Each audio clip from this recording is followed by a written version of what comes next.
Hello everyone. This presentation will be discussing the current problem faced by the Rappahannock River with regards to pollution. We will be discussing the main problem and what this means for the river and the river health currently. Our project looked more into the pollution that is caused by fertilizer runoff, and because of this runoff of excess levels of nitrogen, phosphorus, and other sediments have been found in the Rappahannock River. And to the left shows water quality standards, which has been an assessment that has been ongoing since 1985, and although the graph only shows until 2018, it's still an ongoing process. This assessment has been done by the Virginia Department of Environmental Quality and the Old Dominion University. So the Rappahannock River has been split up into 4 sections. The first section is the tidal fresh, the second is the oligosaline, the second is mesohaline, and the fourth is one tributary of the Rappahannock, which is the Corodaman River. So there have been 12 stations stretching from the tidal fresh region near Fredericksburg to the mouth of the Rappahannock flowing into the Chesapeake Bay. Water quality data at these stations are also used to assess attainment of dissolved oxygen, water quality criteria. These standards were developed for the tidal Rappahannock to protect aquatic living resources. And so the green boxes show that this part of the river is safe for aquatic life to live, and the white means that it is not safe and it contains levels of nitrogen, phosphorus, and other sediments. So you can see that in 1985 it kind of started off strong, but since around 2016 to 2018 it started to decrease, and levels of these chemicals have increased, making it not safe for aquatic life. Okay, so for some more information on the Rappahannock River pollution, there is a total maximum daily load that is used as a regulatory tool and process that establishes the maximum amount of a certain pollutant allowed in a water body and serves as a starting point for restoring water quality as the grade of a level drops over years. We've seen this decline in the quality of the Rappahannock River drop from a C to a D in recent years, and so the total maximum daily load tool works to set a pollution diet to a stream or river. In this case it would be the Rappahannock River, that assesses the current level of pollutants of concern and develops a set of strategies for reducing pollutants back to a safe and healthy level. The graph on this screen shows the nitrogen load, the phosphorus load, and sediment load, which are 3 of the biggest factors in the river that are causing the grade to drop. Obviously you want the numbers to be lower, and you can see from 1999 to 2002, those years were the lowest for all 3 of those. And obviously you want the numbers to be lower, so you can see how that has shifted throughout the years and what has caused it to drop in grade over the years. So while working on our project, we decided to partner with a well-known organization that helps to ensure the health of the Rappahannock River. And this organization is known as the Friends of the Rappahannock. And they've been around for many years and are very vital to the health of the river. They do these scheduled cleanups where they pick up trash, and we were able to volunteer and help clean up the river firsthand. And what we noticed was there was a decent amount of trash that we saw, not excessive, but it was still concerning, the amount. A lot of it was actually in like nooks and crannies and things, in places that were not very visible, that they had become trapped in those areas.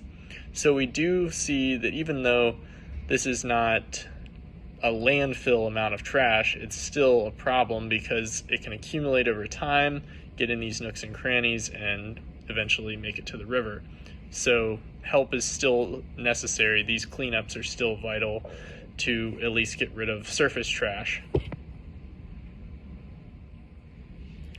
So I also participated in the river cleanup day, and one of the things that I noticed is that a lot of the trash that we did find, it seemed to be like very old, and I felt like these cleanup days were necessary because eventually those types of trash and everything would eventually end up in the river, and they would end up polluting it. They would end up in the Bay Area, which is really essential for many types of aquatic water life. So I feel like participating in river cleanups like such as this one is important to keeping the Rappahannock River clean. We wanted to learn more about the Rappahannock River and its health, so we decided to speak with Professor John Tippett, who is the Executive Director of Friends of the Rappahannock from 1995 until 2014. He said that he's cautiously optimistic for the river's health, meaning that he doesn't want to put all his eggs in one basket yet and be completely optimistic, but there have been a lot of conservation efforts made by groups like Friends of the Rappahannock and by laws like the Clean Water Act that have already helped to protect the river's health. We asked him what the current biggest health challenge of the Rappahannock is and what the current health is looking like, and he said that the biggest challenge are dead zones and areas of low dissolved oxygen. This happens when there's a high nutrient input into the river, causing algae blooms. So as we talked about, fertilizer accumulation is the biggest problem faced by the Rappahannock River currently.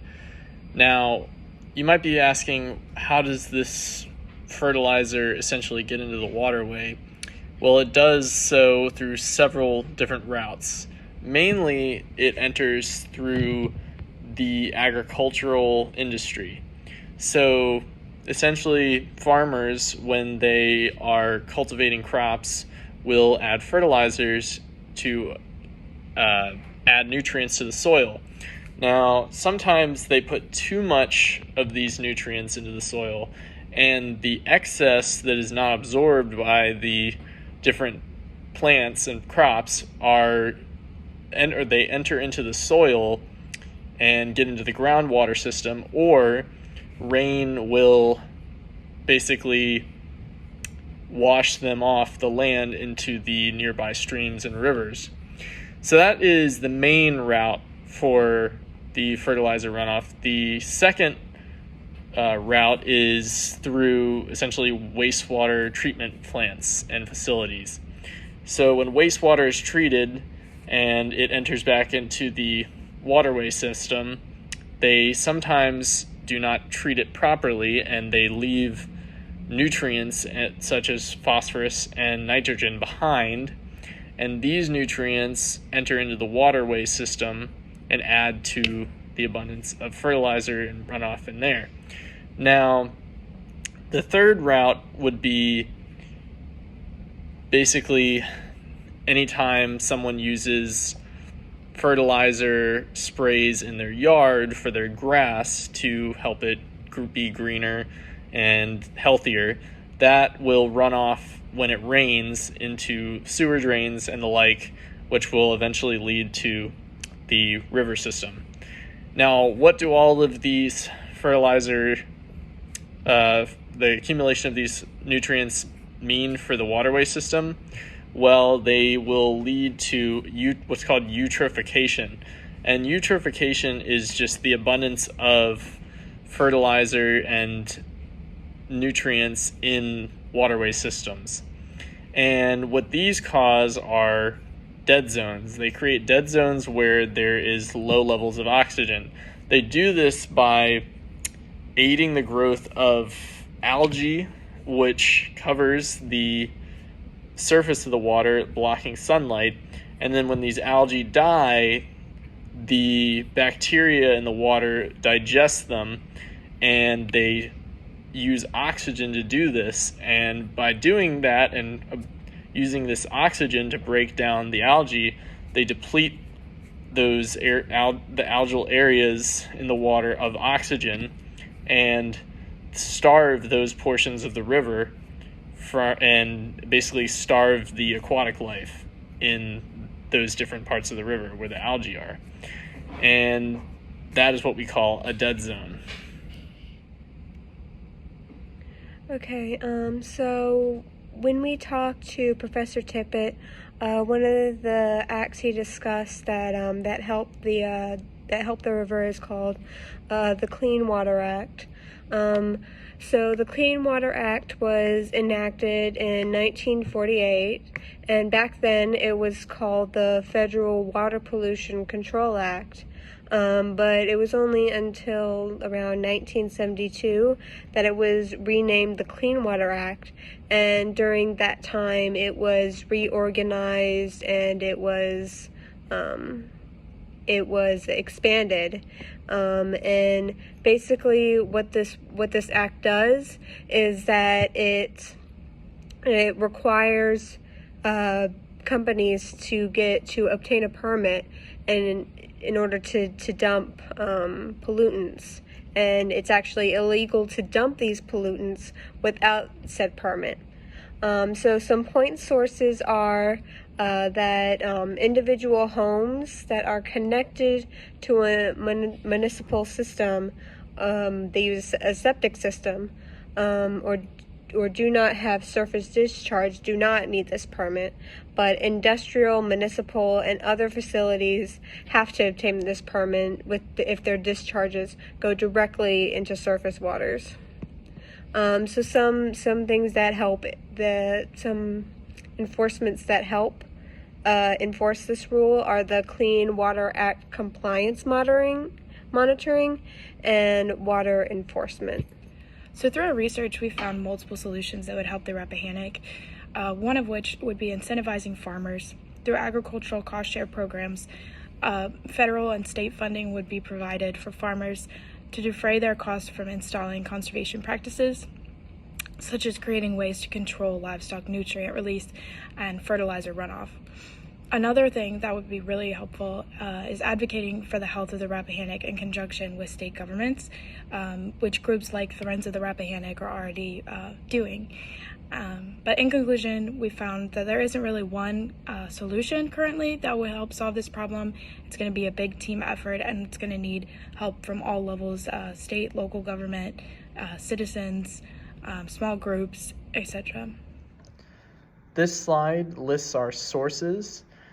One of our biggest sources for this project was Professor Tippett, as his many years of experience with the Friends of the Rappahannock were very beneficial to our work and elucidating what the main problems faced by the river are currently and what possible solutions can be done. Thank you for watching our presentation.